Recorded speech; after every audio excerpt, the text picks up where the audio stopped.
Bueno, pues estamos en esta serie, ¿verdad? De Practica el Camino. Vamos a, si tienen por ahí sus Biblias, o bueno, también tenemos aquí, ¿verdad? En la pantalla, pero bueno, a algunos les gusta como quiera abrir sus Biblias y seguir el pasaje.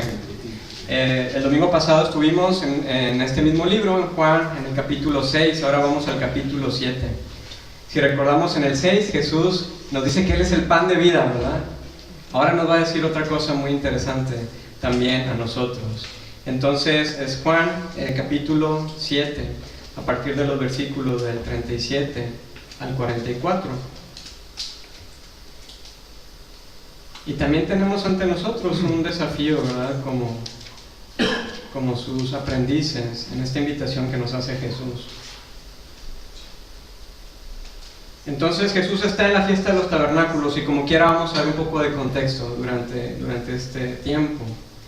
Pero dice, y en el último día, el gran día de la fiesta, Jesús puesto en pie, exclamó en alta voz diciendo, o sea, Jesús está gritando, si alguno tiene sed, que venga a mí y beba.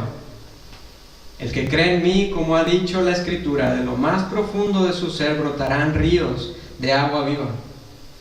Pero él decía esto del Espíritu, que los que habían creído en él habían de recibir, porque el Espíritu no había sido dado todavía, pues Jesús aún no había sido glorificado. Entonces algunos de la multitud, cuando oyeron estas palabras, decían, verdaderamente este es el profeta. Otros decían, este es el Cristo. Pero otros decían, ¿acaso el Cristo ha de venir de Galilea? ¿No ha dicho la Escritura que el Cristo viene de la descendencia de David y de Belén, la aldea de donde era David? Así que se suscitó una división entre la multitud por causa de él. Y algunos de ellos querían prenderle, pero nadie le echó mano. Esta es la palabra de Dios que tenemos, ¿verdad? Por su gran amor en nuestro propio idioma y que ha costado mucho, ¿verdad? Que la tengamos en nuestras manos. Vamos a orar. Padre, gracias por este tiempo y te pedimos, Señor, que abra nuestra mente, nuestros ojos, nuestro corazón para ver las maravillas, Señor, de tu Evangelio. Y Señor, tenemos ante nosotros una gran invitación de venir a ti, nuestra fuente de agua viva. ¿Y qué significa esto? Y que este pasaje nos ayude a entenderlo, Señor. Este pasaje en la Biblia que nos ayude a ver esta gran invitación. Amén. Así que bueno, pues estamos juntos, ¿verdad? En Practica el Camino, en esta gran aventura que tenemos como iglesia, ¿verdad? Que nos ofrece nuestro Rabí Jesús, en que le sigamos y seamos sus aprendices o discípulos. Y sabemos que el seguirle tiene grandes implicaciones. Y asimismo en los grupos en casa estamos también aprendiendo, ¿verdad? Lo que significa el camino de Jesús. Y también pues ese es un gran tiempo de compañerismo y aprendizaje juntos, ¿verdad? Y esperamos que sea de mucha bendición en quienes están también reuniéndose y viendo este libro.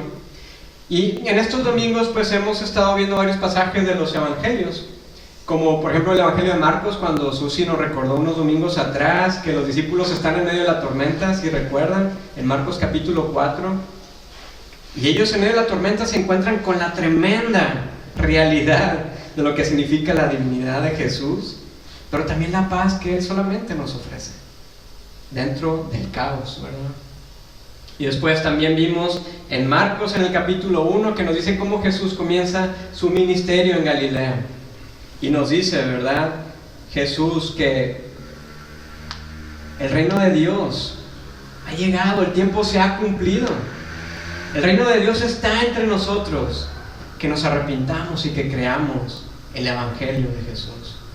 Y después ahí mismo en Galilea Jesús llama a sencillos pescadores a seguirles como sus aprendices. Y ellos comienzan entonces una gran aventura de transformación sin igual.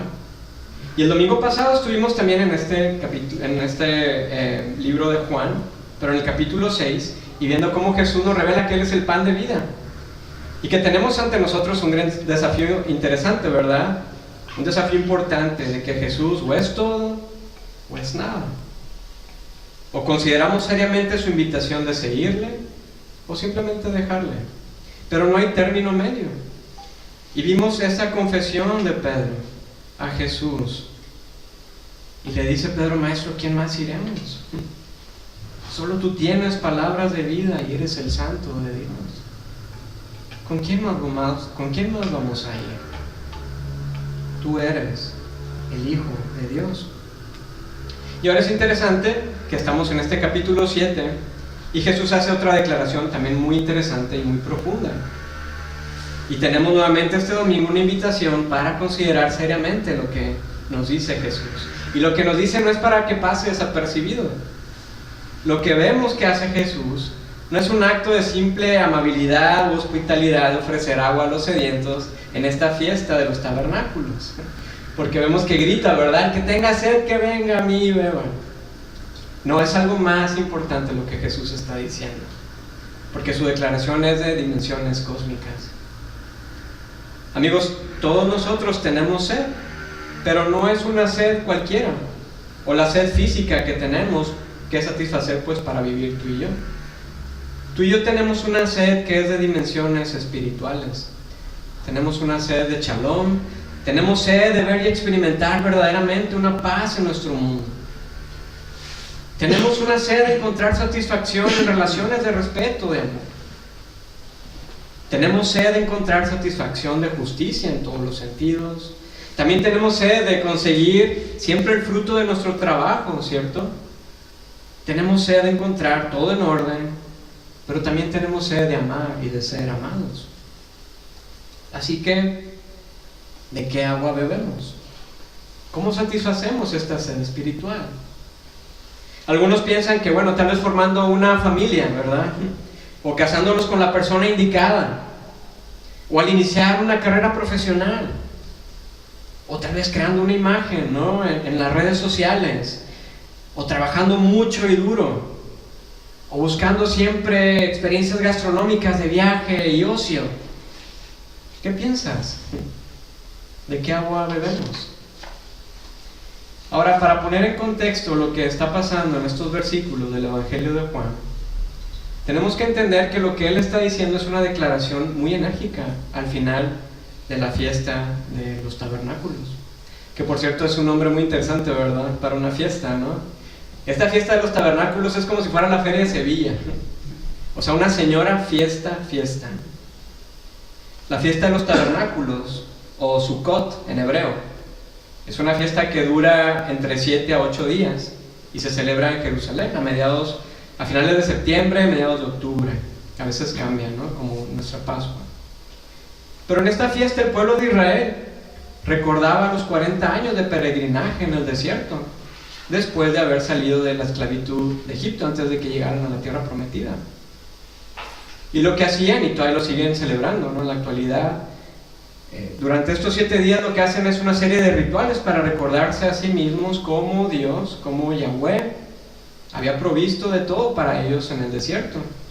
Porque sabemos que nada les faltó, ¿verdad? Durante 40 años.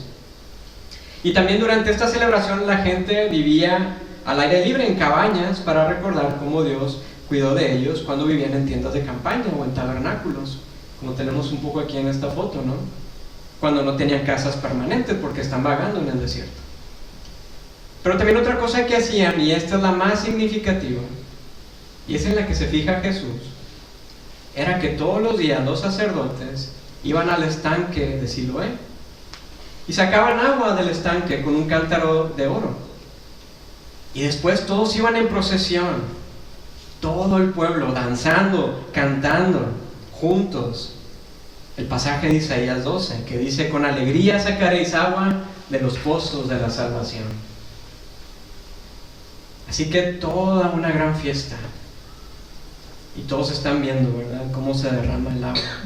Bueno, este último día de celebración es en el día de reposo, en el Shabbat.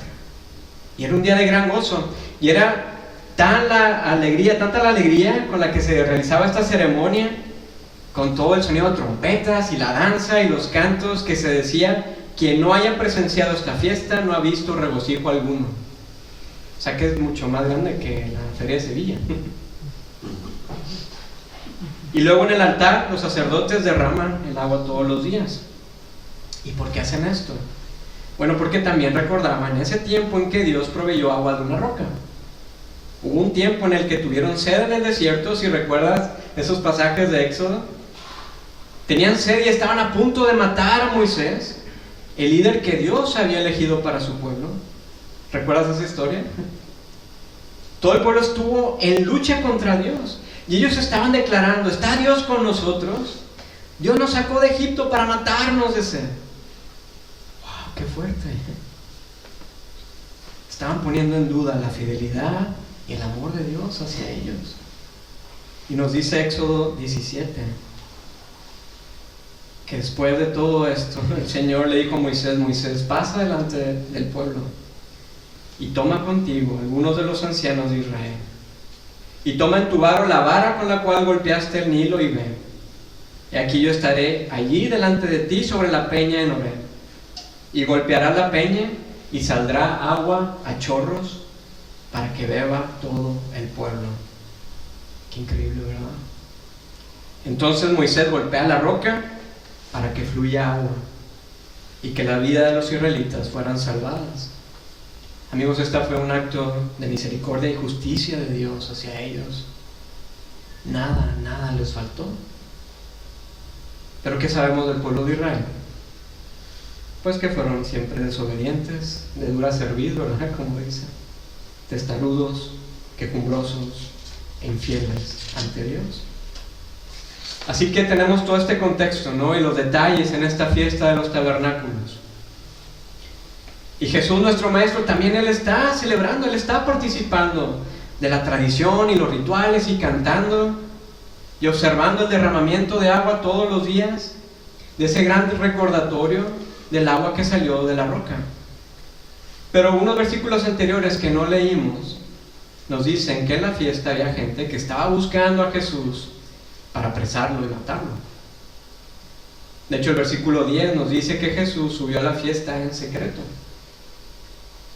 Pero sin embargo hay un mensaje en el corazón de Jesús que es tan importante que le impulsa a que se levante, y levanta la voz y grita. De hecho, está llamando la atención de todo el mundo. ¿Y qué mensaje es tan importante que está arriesgando su vida en una posición tan peligrosa? Bueno, parece como que Jesús tiene que gritar porque algo está creciendo en Él. Algo está ardiendo en Él como un horno. Y entonces se levanta y les dice a todos a gran voz: esto es lo que quiero deciros. Sé quién es la verdadera roca. Sé lo que significa tener la verdadera provisión. Sé lo que es el agua verdadera. Venid a mí, bebed, y el agua viva brotará de vosotros también. Así que en el último día de esta fiesta, el día más solemne de toda la celebración, Jesús interviene y llama la atención de todos en la fiesta. Y les dice: si alguno de vosotros tiene sed, que venga a mí y beba. ¿Quién tiene verdadera sed? De hecho, esta declaración es importante, como la que vimos el domingo pasado, ¿cierto? Con la cual también Jesús había descolocado a todos cuando les dice que Él mismo es el pan de vida y que solamente Él nos da la verdadera vida. Así que, amigos, el agua de Jesús es una que da vida. El agua que tú y yo bebemos, tal vez Lanjarón o Solán de Cabras, cualquier marca, nos calma la sed por un momento, pero luego tenemos que beber, ¿verdad? Tenemos que volver a beber. Pero, amigos, el agua de Jesús es de verdadera vida. Es un agua que sacia y que calma nuestra sed. Es un agua que trae shalom. Es un agua que da plenitud y que da satisfacción en todos los sentidos. Amigos, Jesús les está diciendo a todos en la fiesta, y nos está diciendo a ti y a mí también, que el verdadero motivo de gozo es el creer en Él. Jesús les está diciendo básicamente: yo soy esa roca que golpeasteis en Horeb. Yo soy esa roca que Moisés tuvo que ejecutar para que brotara agua de vida y pudieran ser salvados. Yo soy vuestra total provisión. Es más, yo soy el motivo de esta celebración. Y vemos que se causa una conmoción, ¿verdad? Una división. Y seguramente muchos están murmurando, pero este Jesús sí que está chalado. ¿Quién se piensa que es? El motivo de la celebración de los tabernáculos era el recordar la provisión de Dios del agua de la roca. Pero tristemente esa celebración ya había caído solamente en una bonita tradición, mientras que todos morían de sed cavando de sus propios pozos de agua. Mientras ellos mismos seguían satisfaciendo su sed espiritual, pero a través de sus propias fuerzas. Y en paréntesis, creo que también esto nos habla a nosotros, ¿verdad? De que a veces creamos de muchas cosas una bonita tradición cuando no hay transformación, ¿verdad?, en nuestros corazones. Ahora el profeta Jeremías ya le había dicho al pueblo de Israel sobre el grave problema que ellos tenían ante Dios. Y es muy interesante lo que les dice el profeta Jeremías en el Antiguo Testamento, porque dos males ha hecho mi pueblo. Me han abandonado a mí, fuente de aguas vivas, y han cavado para sí cisternas agrietadas que no retienen el agua. Dos males ha hecho mi pueblo. Me han abandonado y están cavando sus propios pozos de agua que ni retienen agua. Israel había abandonado a Dios y comenzó a hacer las cosas por su propia cuenta. Se habían desconectado totalmente de lo que les daba sentido y significado. Se habían desenchufado de la fuente de energía. Lo que ellos pensaban que les daba vida era simplemente una ilusión. Era tratar de almacenar agua en lo agrietado. Pero si nos ponemos a reflexionar seriamente, creo que no estamos muy lejos del pueblo de Israel, ¿verdad? ¿A poco no tratamos de obtener sentido y realización a través de nuestros propios logros y esfuerzos? Piensa en esto. Tal vez llenamos los estantes de trofeos, o llenamos nuestras cartas de presentación con títulos de maestrías y doctorados. Llenamos nuestro Instagram con fotos chulas de experiencias, o llenamos nuestra casa con objetos impresionantes. Ahora no estoy diciendo que esto está mal, no, para nada.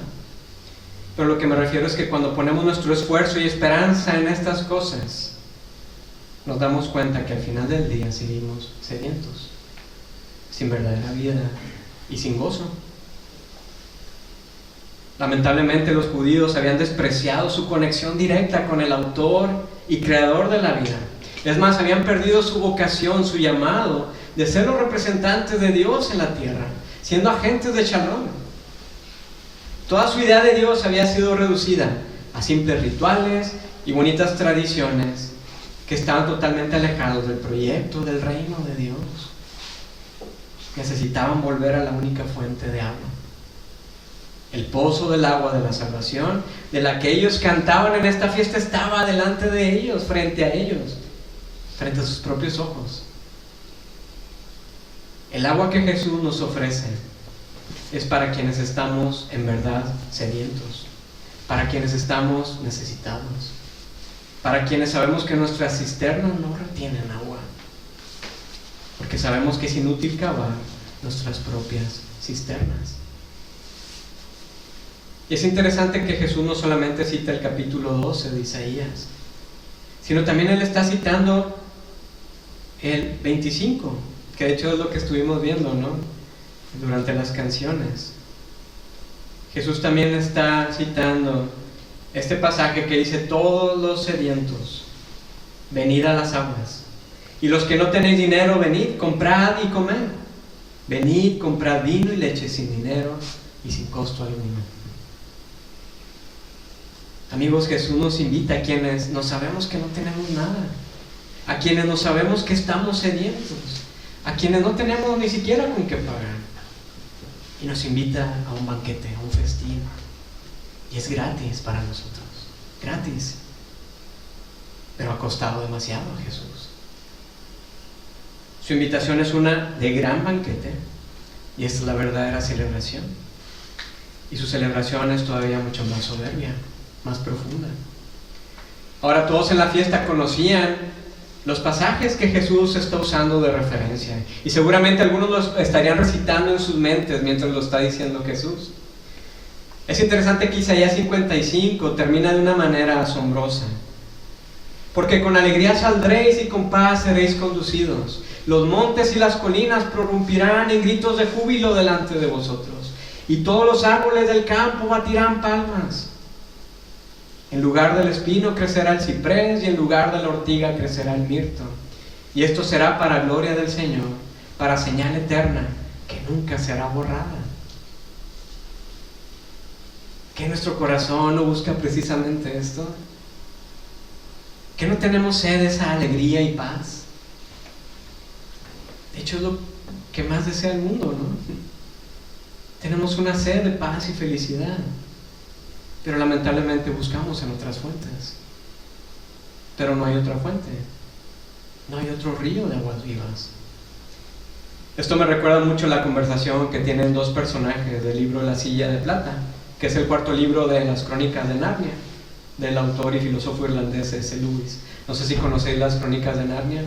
Son unos libros muy chulos. De hecho hay 3 películas también en Disney Plus, que no es patrocinador oficial, ¿verdad? Pero si tienen Disney Plus los pueden ver las películas.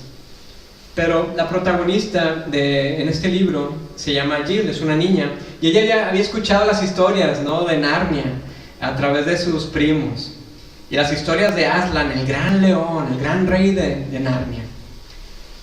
Y Jill, de una manera sorpresiva, también llega a Narnia, y como se encuentra sola en un lugar totalmente desconocido, empieza a llorar, y luego se da cuenta de que tiene una sed terrible, y después escucha el sonido de un río al fondo, que le hace tener todavía más sed. Y conforme se va acercando al río, su sed se intensifica. No sé si habéis tenido una experiencia así, ¿no? De que tu boca está totalmente seca y escuchas un río tan agradable, se intensifica tu sed, ¿verdad? Entonces Jill sigue andando en busca de ese río que está escuchando, y de pronto ve que al lado del río está un impresionante león, el león Aslan, y está echado observándola. Y ella se estremece solamente al verlo. ¿Cómo te sentirías tú al estar frente a un león? Con miedo, ¿verdad? Bueno, os voy a leer lo siguiente de este relato, que está muy chulo, muy bonito, y es algo breve. Nos dice Jill y el narrador: el bosque estaba tan silencioso que no era difícil acercarse al lugar de donde provenía el ruido del río. Se iba despejando poco a poco, y antes de lo que esperaba, llegó a un amplio claro y vio el río, brillante como el cristal, que cruzaba el prado muy cerca del lugar donde ella estaba. Pero aunque al ver el agua se sintió 10 veces más sedienta, no se abalanzó a beber. Se quedó muy quieta, como si fuera de piedra y con la boca abierta. Y tenía una buena razón. Justo a ese lado del arroyo se encontraba el león. Estaba echado, con su cabeza levantada, sus patas delanteras estiradas al frente, como los leones de la plaza Trafalgar. Se dio cuenta inmediatamente de que él había visto, porque la miró directo a los ojos por un momento, y después se dio la vuelta, como si la conociera demasiado bien y no le gustara nada. Si escapo, me alcanzará en un segundo, pensó Jill, y si sigo, caeré derecho en su boca. Como fuese, no podía moverse, aunque hubiera tratado, y tampoco podía apartar sus ojos de los suyos. ¿Cuánto duró esto? No estaba segura. Pareció durar horas, y la sed se hizo tan horrible que llegó a pensar que no le importaría que el león la comiera si antes poder beber un buen trago de agua. Puedes beber si tienes sed. Eran las primeras palabras que había escuchado. Miró para todos lados preguntándose quién había hablado. La voz repitió: puedes beber si tienes sed. Entonces se acordó de lo que le habían dicho sus primos acerca de los animales que hablan en ese otro mundo, y comprendió que era el león el que había dicho esas palabras. De todos modos, había visto sus labios que se movían, y la voz no era la de un hombre, era más profunda, más salvaje y con más fuerza, una voz dorada, gruesa. No es que lo hubiese tranquilizado mayormente, más bien hizo que se sintiera asustada, pero de un modo bastante distinto. ¿No tienes sed?, preguntó el león. Me muero de sed, respondió Jill. Entonces bebe, dijo el león. ¿Me dejas? ¿Podría yo? ¿Te importaría alejarte mientras bebo?, dijo Jill. El león respondió solo con una mirada y un gruñido apagado. Al contemplar aquella corpulenta masa inmóvil, Jill comprendió que igualmente podría pedirle a la montaña entera que se hiciera a un lado para darle el gusto a ella. El delicioso murmullo del río la estaba volviendo loca. ¿Me prometes que no me harás nada si me acerco?, preguntó Jill. Yo no hago promesas, dijo el león. Jill tenía tanta sed que sin darse cuenta se había acercado un paso más. ¿Te comes a las niñas?, preguntó. Me he tragado niñas y niños, mujeres y hombres, reyes y emperadores, ciudades y reinos, repuso el león. Y no lo dijo como vanagloriándose, ni como si se arrepintieran, ni como si estuviera enojado, simplemente lo dijo. No me atrevo a ir a beber, murmuró Jill. Entonces morirás de sed, dijo el león. Dios mío, exclamó Jill, acercándose otro paso. Supongo que tendré que irme a buscar otro río. No hay otro río, le dijo el león. No hay otro río, no hay otra fuente. Cavamos nuestras propias cisternas de agua, pero sabemos que no sirven. La única y mejor opción que tenemos es beber del río de aguas vivas de Jesús. Es rendirnos ante su amor total por nosotros, para ser transformados. Y cuando somos transformados, somos impulsados a amar a los demás. ¿Y a qué me refiero con esto? Bueno, Jesús nos dice: el que cree y bebe de mi agua, de lo más profundo de su ser brotarán ríos de agua viva. Y luego Juan nos está explicando lo que quiere decir. Él decía esto del Espíritu, que los que habían creído en Él habían de recibir, porque el Espíritu no había sido dado todavía, pues Jesús aún no había sido glorificado. Jesús nos está invitando a recibir una explosión de verdadera vida, de ser llenados a rebosar de su Espíritu. Y esa llenura será tan atractiva a los demás, porque la gente estará atraída al tipo de vida que está brotando dentro de ti. Una vida vibrante, una vida rebosante. Serás inexplicable para los demás, incluso de una influencia irresistible. ¿Recuerdan los dos tipos de vida que vimos el domingo pasado? ¿Recuerdan ellos? ¿Cuáles eran? Zoe y bios. Zoe y bios, muy bien. Bios es la vida biológica que tenemos y que sabemos que tiende a decaer. Pero la vida Zoe es la vida espiritual que está con Dios desde toda la eternidad, y esa es la vida que nos ofrece Jesús. ¿Y cómo nos cambia? Bueno, es algo tan dramático y es para flipar. De hecho, nuevamente para recordar lo que decía C.S. Lewis, ¿no? Que un hombre que cambió de tener bios a tener Zoe habría sufrido un cambio tan grande como una estatua que cambió de ser una piedra tallada a ser un verdadero hombre. Y eso es precisamente lo que trata el cristianismo. Este mundo es una gran tienda de esculturas. Bueno, somos las estatuas, y existe el rumor de que algunos de nosotros algún día volveremos a la vida. Me encanta esto. Por cierto, cuando citamos otras personas es porque vemos cómo el pensamiento cristiano ha provocado la imaginación y la reflexión y la curiosidad de otros hermanos y hermanas en la historia, y podemos aprender también de ellos. Incluso nos puede motivar a leer sus libros, ¿eh? O a veces citamos a personas antagonistas al cristianismo también, porque nos hace ver a nosotros lo que piensa el mundo. Pero bueno, una vida llena de Zoe es una vida que impacta a los demás, porque es el tener el Espíritu de Jesús en nosotros, renovándonos internamente y mostrando amor externamente. ¿Podéis imaginar el Espíritu que creó los cielos y la tierra? Ese Espíritu que bajaba como una columna de fuego y de humo y que guiaba al pueblo por el desierto. ¿Puedes imaginar ese Espíritu que derrotaba a miles de soldados, que daba una fuerza excepcional a Sansón? Que ese mismo Espíritu habita en ti. ¿Puedes imaginarlo? Es increíble.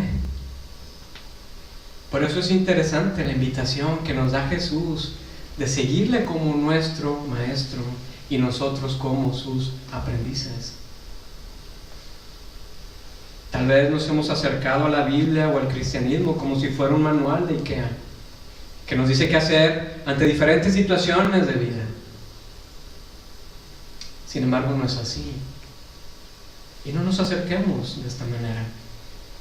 No, sino que cuando vivimos como Jesús, nos damos cuenta de que aprenderemos a vivir nuestra verdadera humanidad y floreceremos. Y seremos mejores cónyuges, y seremos mejores vecinos o amigos o padres, no porque hay unos versículos que nos dicen cómo serlo, no, sino que seremos mejores cónyuges o amigos o vecinos o colegas de trabajo o empleadores, porque desplegamos la vida de Jesús a los demás, porque vivimos como Él, siguiendo sus enseñanzas y viviendo su camino. Seremos como Él. Y todavía algo grande. Vemos que la fiesta de los tabernáculos cobra un sentido muy especial, porque al tomar seriamente la invitación de Jesús, nosotros somos los que nos convertimos en esas tiendas de campaña donde habita el Espíritu Santo, dándonos poder, transformación, consuelo, guía, convencimiento y ayuda para amar a los demás. Nosotros somos los que nos convertimos en tabernáculos móviles, donde la presencia misma de Dios habita e impacta a los demás. ¿Que esto no es increíble? Así que necesitamos beber del agua de Jesús para ser también portadores de agua viva a otros que están sedientos también, como nosotros. De hecho, en esto consiste el Evangelio, ¿no? En llamar a otros sedientos a venir a la fuente de agua viva, a ser transformados también por Jesús. Finalmente, Juan nos dice en el versículo 40: entonces algunos de la multitud, cuando oyeron estas palabras, decían: verdaderamente este es el profeta. Otros decían: este es el Cristo, el Mesías. Sabemos que Moisés, el guía y el profeta que llevó a todo el pueblo a la tierra prometida, sabemos que murió. Y desde entonces los judíos estaban a la espera del verdadero profeta y el ungido de Dios, que habría de venir y poner todas las cosas en orden. El Cristo que estaban esperando iba a comenzar un nuevo orden, el reino de Dios finalmente teniendo todo el dominio en cada rincón de este mundo. Y precisamente ese Cristo que estaban esperando estaba en la fiesta, clamando a gran voz: venid a mí los que están sedientos, los que tienen hambre y sed de justicia, venid a mí y serán plenamente saciados. Pero para darnos de su agua, sabemos que Jesús fue verdaderamente golpeado. Él es nuestra roca de Oreb, para que brotara su fuente de agua a chorros para nosotros. De hecho, nos dicen los evangelios que Jesús, cuando fue sacrificado en la cruz, tuvo sed. Y Él tuvo una sed que nosotros ni siquiera podemos imaginar ni experimentar. Y Él sufrió esa sed para darnos a nosotros totalmente su agua. Es más, Juan en su mismo evangelio, en el capítulo 19, nos dice que fue traspasado y que de su costado salió sangre y agua, para que podamos ser verdaderamente saciados y refrescados por su manantial de vida. Y también Juan nos dice en su revelación de Apocalipsis que Jesús, en toda su gloria y majestad, le dijo: todo está terminado. Yo soy el alfa y el omega, el principio y el fin. Al que tiene sed yo le daré gratuitamente de la fuente del agua de la vida. Y nos sigue diciendo Juan: ya no habrá más maldición sobre ninguna cosa, porque allí estará el trono de Dios y del Cordero, y sus siervos lo adorarán, verán su rostro y tendrán su nombre escrito en la frente. Allí no existirá la noche, no habrá necesidad de la luz, de lámparas ni del sol, porque el Señor Dios brillará sobre ellos, y ellos reinarán por siempre y para siempre. Así que, ¿de qué agua bebes? Amigos, no hay otra fuente como la que Jesús nos ofrece. Él se ofrece a sí mismo para darnos una vida llena de esplendor y una vida de gozo. Sí, aún en medio de nuestro quebranto y aún en medio de nuestras cisternas rotas. Y esa vida llena de esplendor de Jesús nos va a hacer a ti y a mí manantiales vivos en medio del desierto de nuestras comunidades, que necesitan ser saciados también su sed por justicia, por amor, por compasión y misericordia. Eso trae a mi mente una imagen muy bonita que nos comparte San Irineo, que fue padre de la iglesia del siglo II, y él decía: la gloria de Dios es una persona plenamente viva. Tan sencillo, ¿verdad? La gloria de Dios es una persona con una vida rebosante, vibrante, inexplicable. Así que por la gracia de Dios, el poder de su Espíritu y por la obra de Jesús, que tú y yo podamos ser individuos y comunidades plenamente vivos para su gloria. Oremos. Muchas gracias, Jesús, porque tú eres la fuente que necesitamos. No hay otro río, no hay otra fuente, es solamente contigo. Y gracias porque nos lo das gratis, gratuitamente nos invitas a venir a ti y beber y comer y ser saciados.